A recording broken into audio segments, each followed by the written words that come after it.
Kinaunahan nga harvest gini nato karon aning tanglad. Gagmay pa man ni siya, dili pa kay daghan. Oh, gagmay pa punsok.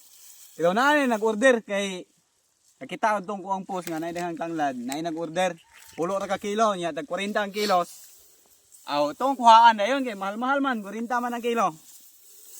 Dili pa kay ni unta harbisonon pero pugso na to. At wala ning harbisan.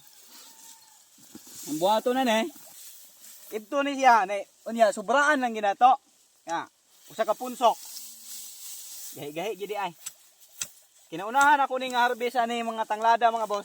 Na, pakita ang tanglad. Piti pa ning daghana kung ganahan mo mupalit ani.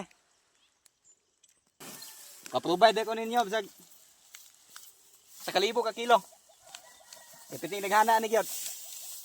Nya, kinaunahan pa nina tong harvest ani tanglada ni.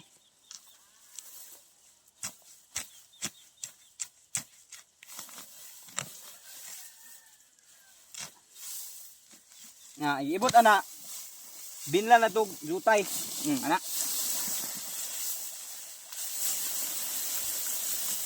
Oh, kani sa kapunsok.